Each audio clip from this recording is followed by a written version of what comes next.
Bonjour, donc je m'appelle Agnès Elias-Péan, je suis psychomotricienne et coordinatrice de la formation Le corps dans la santé mentale de l'adulte. Alors moi je suis psychomotricienne DE depuis 2008. J'ai aussi obtenu le master à l'ISRP en 2019. Je travaille depuis toujours en psychiatrie de l'adulte. J'ai commencé par l'hôpital de jour, du CATTP, de la consultation en CMP, de l'intra-hospitalier. En fait, toute ma carrière, elle s'est basée vraiment sur tout le parcours de la personne qui présente une maladie mentale ou un trouble en santé mentale. Ces dernières années, j'ai aussi ouvert une maison sport santé spécialisée en santé mentale et qui est accessible à tous, à tous les moments de la maladie, pour que la psychomotricité via l'APA soit sur tout le parcours de vie du patient et tout le parcours de soins. J'ai eu la chance de collaborer avec Mélisande Lecor et Sarah Bakri sur un ouvrage sur la psychomotricité en psychiatrie de l'adulte qui réunit 80 co-auteurs et qui ont tous collaboré à essayer d'écrire un peu la place du psychomotricien dans la maladie mentale, à quel moment il peut intervenir et comment. Voilà, je vous invite évidemment à tous le lire.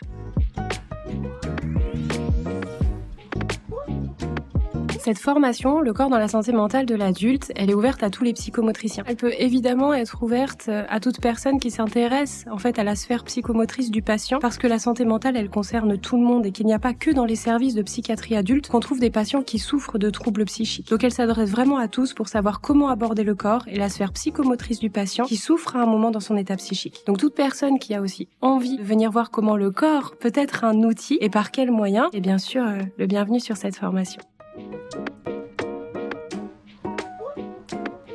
La santé mentale, elle nous concerne tous, nous-mêmes, en tant que personnes, nos patients évidemment, nos familles aussi. Savoir l'aborder, savoir par quelle porte d'entrée passer pour aider la personne, c'est essentiel, à la fois dans notre travail, mais j'ai envie de dire dans nos études, on est déjà formé à ça, on a beaucoup d'heures de théorie sur la question, mais on sait quand même que maintenant une personne sur 4 va souffrir dans sa vie d'un trouble en santé mentale et qu'il va falloir savoir comment entrer en relation et comment travailler sur sa sphère psychomotrice. Les grandes recommandations, même gouvernementales, on est quand même sur l'année de la santé mentale. On nous dit aujourd'hui, il faut qu'il y ait de la prévention, il faut qu'il y ait de l'accompagnement. Les troubles en santé mentale peuvent tous nous toucher. Pour ça, il faut des professionnels qui soient formés. Les psychomotriciens en font partie. Ils sont habilités à la prise en charge des troubles en santé mentale par la sphère psychomotrice.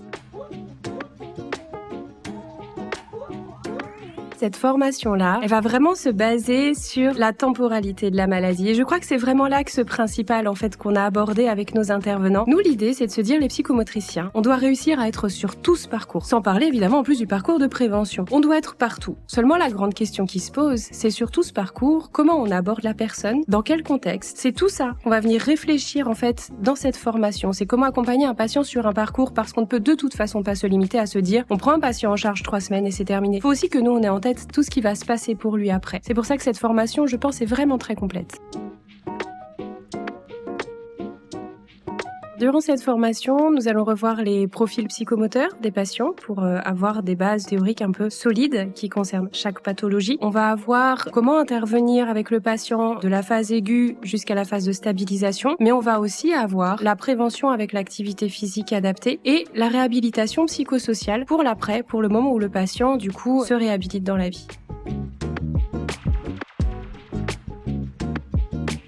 On a plein d'outils. On a évidemment les vidéos, on a aussi des supports PowerPoint, on a des échanges interactifs, on a des techniques psychomotrices, donc avec de la pure pratique psychomotrice. C'est une formation qui se veut beaucoup dans l'échange, dans la dynamique aussi, dans la pratique, dans le retour à l'expérience aussi et au vécu corporel. On donne évidemment aussi des exercices un petit peu pour savoir comment entrer en relation avec le patient, quoi mettre en place, mais on va aussi avoir la chance dans cette formation d'avoir un travail qui se base sur des vidéos de médecins qui ont pu témoigner, sur des vidéos de patients qui ont témoigné, sur des vidéos de groupes qui se sont faites. Et l'idée, c'est vraiment de venir se questionner, de venir partager aussi sa pratique.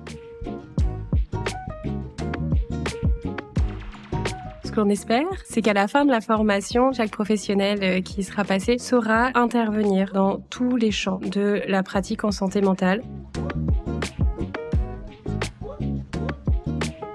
Souvent, on est quand même très seul quand on travaille dans le champ de la psychiatrie ou de la santé mentale, seul psychomotricien parfois dans tout un établissement. Je crois que ce que les stagiaires viennent aussi y chercher, c'est ça, c'est le lien à l'autre, c'est de pouvoir partager avec d'autres praticiens. Au-delà de ça, ils ont moi mon mail et donc du coup je reste toujours présente s'ils ont des questions ou s'ils en ont besoin. Venez à cette formation déjà. C'est une formation vraiment très ouverte. Il n'y a pas besoin de connaître énormément de choses. Les bases, on les revoit. On reprend des choses qui sont assez simples pour se les mettre en mots, pour les structurer et pour pouvoir les penser et les réutiliser de la bonne manière.